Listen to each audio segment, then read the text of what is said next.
भादों का महीना चल रहा था। खेतों में बाजरा की फसल लहलहा रही थी। बरसात के कारण पगडंडियों पर घास उग रही थी। संध्या के समय सूरज डूब चुका था। राकेश खाना लेकर बाबा को देने ट्यूबवेल की ओर चल दिया। आसमान में रह रहकर दामिनी चमक रही थी। बरसात का डर था, कहीं रास्ते में बरसात शुरू न हो जाए, इसलिए राकेश तेज कदमों से पगडंडी पर चलता जा रहा था। पगडंडी पर घास होने के कारण राकेश को डर था कि कहीं घास में कोई सांप कीड़ा न बैठा हो। मगर गांव से 4 खेत दूर ट्यूबवेल तक तो जाना ही था, ऊपर से अंधेरा होने का डर। अंधेरा होने से पहले ही बाबा को रोटी देकर वापस भी लौटना था, इसलिए राकेश जल्दी जल्दी तेज कदमों से पगडंडी पर ट्यूबवेल की तरफ बढ़ता जा रहा था। पगडंडी पर चलते चलते राकेश अंधेरा होने से पहले ही ट्यूबवेल पर पहुंच गया। ट्यूबवेल की कोठरी का दरवाजा खुला था, शायद बाबा अंदर होंगे। ट्यूबवेल की कोठी के दरवाजे पर कदम रखते ही राकेश बोला, बाबा रोटी। मगर कोई उत्तर नहीं मिला। अंदर घुसकर राकेश ने इधर उधर निगाह घुमाई। बाबा की चारपाई बिछी थी, मगर बाबा नहीं थे। जंगल में अकेले 12 वर्षीय बच्चे को डर लगने लगा। बाबा कहाँ गए? राकेश ने बाहर निकलकर कई आवाज दी, बाबा, ओ बाबा, रोटी ले आया हूँ, बाबा कहाँ हो? राकेश ने डर के कारण जल्दी जल्दी आवाज दी, मगर बाबा वहाँ कहाँ थे? जंगल में अकेले बच्चे के पैर उखड़ने लगे। उसने रोटियों का कटोरदान वही चारपाई पर रखा और ट्यूबवेल की कोठरी की कुंडी लगाकर गांव की तरफ दौड़ लगा दी। अंधेरा सर पर खड़ा था। बच्चे की हिम्मत जवाब दे रही थी, जैसे पीछे कोई भूत भाग रहा हो। वो किसी तरह भागता भागता गांव तक पहुंच गया। हाँफते हुए बोला, बापू। बाबा ट्यूबवेल पर नहीं थे। जगदीश ने कहा, कहीं घूमने निकल गए होंगे। राकेश बोला, मगर ट्यूबवेल की कोठरी का दरवाजा तो खुला था, कहीं जाते तो कुंडी बंद करके जाते। जगदीश ने कहा, हो सकता है वहीं कहीं हो, जंगल झाड़े गए हो। राकेश ने पूछा, मैंने तो बहुत आवाज दी, बाबा वहां होते तो बोलते नहीं। जगदीश बोला, हो सकता है दरवाजा खुला छोड़कर कहीं निकल गए हो, आ जाएंगे। तू क्यों चिंता कर रहा है? गांव में कहीं हुक्का पीने बैठ गए हो। राकेश तो बच्चा था, जंगल में अकेले डर गया, जैसे तैसे अपनी जान बचाकर घर वापस आ गया। राकेश के शब्दों ने जगदीश की चिंता बढ़ा दी। वो तुरंत ट्यूबवेल की तरफ चल दिया। कोठरी की कुंडी राकेश लगा कर गया था। जगदीश को भी लगी हुई मिली। कुंडी खोलकर वो अंदर घुसा। चारपाई पर रोटियों का कटोरदान रखा था, मगर खजान सिंह वहां नहीं थे। अब तो अंधेरा भी हो गया है। बापू कहाँ चले गए? जगदीश की चिंता और बढ़ गई। अंधेरा होने तक तो उन्हें आ जाना चाहिए था। शायद गांव में ही किसी के पास हुक्का पी रहे हो, मगर अब तक किसके पास होंगे? ट्यूबवेल की कोठरी का ताला लगा चलूं, आ गए तो परेशान होंगे, मगर गए कहाँ? जगदीश का दिमाग काम नहीं कर रहा था। उसने ट्यूबवेल की कोठरी का ताला भी नहीं लगाया और रोटियां भी वही रखी छोड़ दी। आ गए तो खा लेंगे। वापस आते समय रास्ते में भी जगदीश के मस्तिष्क में सैकड़ों प्रश्न घूम रहे थे। किसी अनहोनी के भय से शरीर में सिहरन पैदा हो जाती। बाद में खुद ही अपने मन को सांत्वना देता, कहीं बैठ गए होंगे, आ जाएंगे। यही सोचते सोचते वो गांव तक पहुंच गया। जगदीश ने गांव का भी चक्कर लगाया। जहां जहां उनकी बैठक थी, सभी जगह देखा। गांव के लोगों से भी पूछताछ की, मगर कहीं कोई सुराग न मिला। एक ने तो मजाक में कह दिया, बुढ़े हैं, किसी औरत को लेकर तो भाग नहीं जाएंगे, आ ही जाएंगे, उनसे कोई क्या छीन लेगा। औरत तो है नहीं।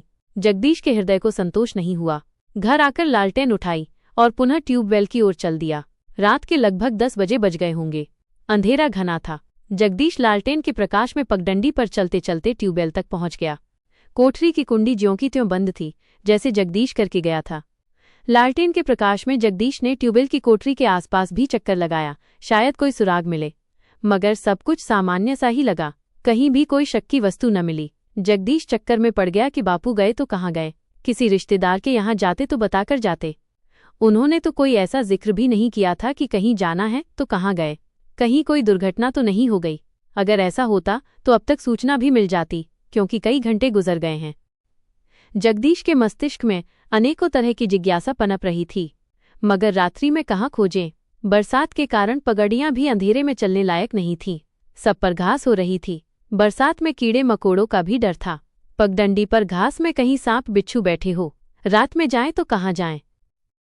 अन्य कोई रास्ता न सूझा तो जगदीश ने ट्यूबवेल की कोठरी का दरवाजा खोला। लालटेन दीवार पर लटका दी। रोटियों का कटोरदान चारपाई से उठाकर दीवट पर रख दिया और वही चारपाई पर लेट गया। बापू कहाँ गए? यही सोचते सोचते निद्रा ने कब उसे अपने आगोश में समेट लिया, ज्ञात नहीं। खजान सिंह की चिंता में सोचते सोचते जगदीश की ट्यूबवेल की कोठरी में आंख तो लग गई, मगर भादों की गर्मी व मच्छरों के प्रकोप ने सोने नहीं दिया। मध्य रात्रि में ही आंख खुल गई तो जगते ही बापू की चिंता सताने लगी। अब तक भी वापस नहीं आए हैं। कहाँ खोजने जाऊं। नींद नहीं आई तो दीवार से लालटेन उतार ली, दीवार से खाने का कटोरदान भी उठा लिया और कोठरी से बाहर निकलकर कोठरी का ताला लगा दिया। चलते चलते अंधेरे में ही घर पहुंच गया। जगदीश की पत्नी संगीता ने ऊँघते हुए पूछा, पिताजी आए कि नहीं? जगदीश ने शांत स्वर में कहा, नहीं आए, पता नहीं कहाँ चले गए। संगीता बोली, अब रात में कहाँ ढूंढोगे? अभी तो बहुत रात बाकी है, सो जाओ, सुबह देखना। जगदीश ने कहा, सुबह ही कहाँ ढूंढ लेंगे, कहीं बताकर तो गए नहीं हैं। संगीता बोली, हो सकता है सुबह तक खुद ही वापस आ जाएं। जगदीश ने दुखी होकर कहा, खुद ही वापस आते तो क्या कहकर नहीं जाते, मालूम नहीं कहाँ होंगे। संगीता ने सांत्वना दी, हो सकता है कोई जरूरी काम हो, न कहकर गए हो, सोचा होगा जल्दी लौट आऊंगा इसलिए ना बताकर गए हो और जल्दी न लौट पाए हो, शायद सुबह तक आ जाएं। जगदीश ने कहा, अब और कर भी क्या सकते हैं, भोर होने तक तो इंतजार करना ही पड़ेगा। जगदीश की बेचैनी पल पल बढ़ती ही जा रही थी। बापू कहाँ जा सकते हैं, यह यक्ष प्रश्न सुलझ नहीं रहा था।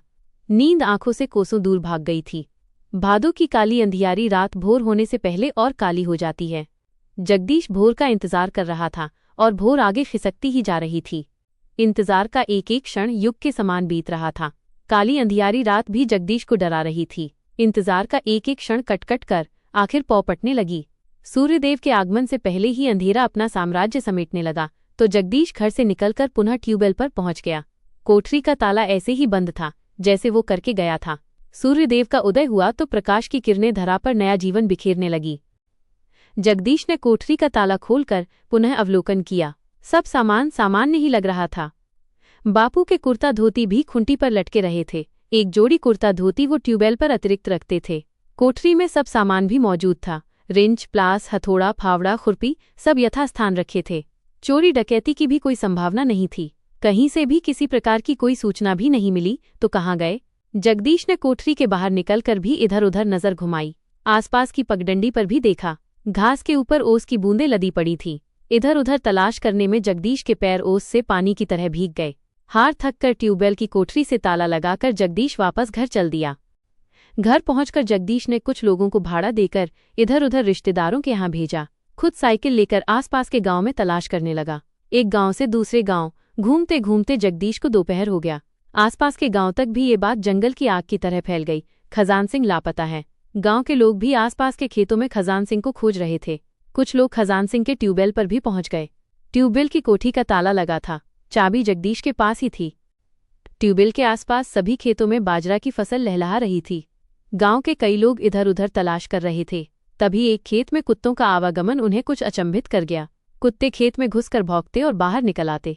कई बार कुत्तों को इस तरह आते जाते देखकर उन्हें कुछ शक हुआ, हो ना हो अंदर कुछ तो है। राम बाबू और नगेंद्र कुत्तों के पीछे पीछे बाजरा के खेत में घुस गए। अंदर जाकर देखा तो उनके पैरों तले जमीन खिसक गई। खजान सिंह के शव को देखकर उनकी चीख निकल गई। राम बाबू और नगेंद्र की चिल्लाहट सुनते ही और लोग भी खेत के अंदर भागे। अंदर का नजारा देखकर सबकी आंखें फटी की फटी रह गईं। खजान सिंह का शव बाजरा की खड़ी फसल में खेत के बीचों बीच पड़ा था। ऊपर कुर्ता और बनियान पहने हुए थे।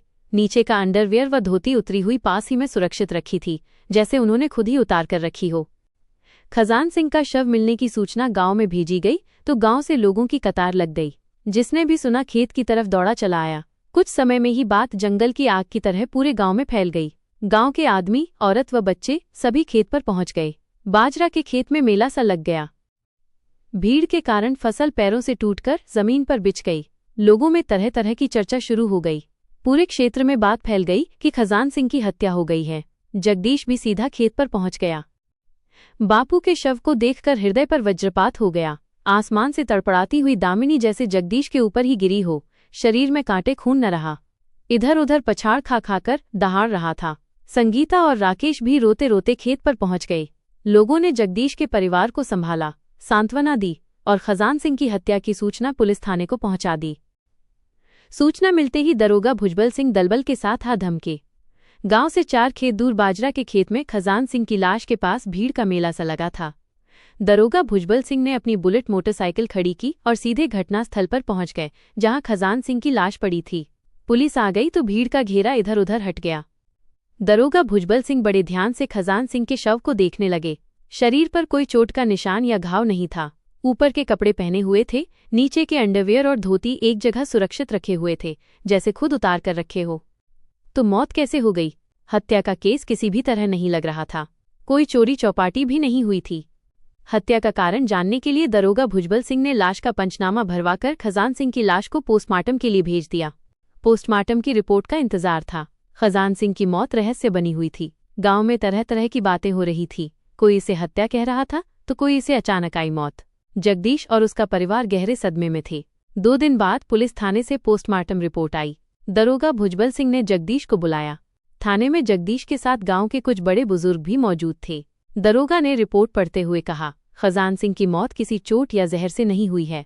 उनकी मौत का कारण हृदय गति रुकना, कार्डियक अरेस्ट है। ये सुनकर जगदीश और सभी लोग आश्चर्यचकित रह गए। लेकिन दरोगा जी, जगदीश ने पूछा, उनकी धोती और अंडरवियर उतरे हुए क्यों थे और इतनी दूर बाजरे के खेत में वो क्या कर रहे थे, जबकि उनका ट्यूबवेल पास ही था? दरोगा भुजबल सिंह ने गहरी सांस ली और बोले, रिपोर्ट में एक और बात साफ है। खजान सिंह के पेट में बासी खाने के अंश मिले हैं, जिसका मतलब है कि उनकी तबीयत खराब होने की वजह खाना भी हो सकता है और उन्होंने अपनी धोती खुद ही उतारी थी। पूछताछ से पता चला है कि खजान सिंह को पिछले कुछ समय से पेट की परेशानी रहती थी। भादों का महीना और उमस भरी गर्मी थी। दरोगा ने आगे बताया, हमें लगता है कि जब राकेश खाना लेकर आया और बाबा कोठरी में नहीं थे, उस समय खजान सिंह शौच के लिए खेत में गए होंगे। उन्हें शायद अचानक पेट में तेज दर्द उठा होगा या बेचैनी हुई होगी। अंधेरा होने वाला था, इसलिए वो जल्दी में कोठरी का दरवाजा खुला छोड़ गए होंगे। तेज बेचैनी के कारण उन्होंने अपनी धोती और अंडरवियर उतार दिए होंगे ताकि शौच के लिए तैयार हो सकें, क्योंकि वह कोठरी से दूर बाजरे के खेत में थे जहां एकांत था। लेकिन अचानक हृदय गति रुकने से उनकी मौत वहीं बाजरे की फसल के बीच हो गई। गर्मी, भादों की उमस और पेट की परेशानी ने शायद उनके दिल पर दबाव डाला। जगदीश को बात समझ आने लगी। उसे याद आया कि उसके पिता को अक्सर पेट की समस्या रहती थी और वो रोटियों का कटोर दान जो राकेश ने चारपाई पर रखा था, वो भी इस बात का सुराग है कि बाबा कोठरी में मौजूद नहीं थे। राकेश के जल्दी लौटने के बाद जगदीश जब ट्यूबवेल गया तो उसने कुंडी लगाकर वापस आना जरूरी समझा, जबकि बाबा की अनुपस्थिति का कारण कुछ और ही था। जगदीश की आंखों में आंसू आ गए। वो चिल्लाया, मैं बापू को रात भर उसी हाल में छोड़ आया। अगर मैं उस समय वहां रुकता और उन्हें खोजता तो शायद कुछ हो सकता था। नहीं जगदीश, दरोगा ने सांत्वना दी। हृदय गति रुकने के बाद बचने की संभावना बहुत कम होती है। ये एक प्राकृतिक मृत्यु थी जिसे नियति ने एक रहस्यमय ढंग से अंजाम दिया। किसी भी अनहोनी या हत्या का डर अब निराधार है। जगदीश ने अपने पिता का अंतिम संस्कार किया। खजान सिंह की मौत ने पूरे गांव को एक बार फिर जीवन की क्षणभंगुरता, फ्यूटिलिटी का एहसास कराया। बाजरे का खेत, जहां खजान सिंह का शव मिला था, अब केवल एक दर्द भरी याद बनकर रह गया। राकेश, जो इन सब से बहुत डरा हुआ था, उसे भी बाद में सच्चाई बताई गई, जिससे उसका डर कुछ कम हुआ। ट्यूबवेल की कोठरी फिर से शांत थी। जीवन की गति आगे बढ़ चुकी थी, लेकिन भादों की उस काली अंधेरी रात का रहस्य हमेशा के लिए खजान सिंह की प्राकृतिक मृत्यु के रूप में गांव की यादों में समा गया।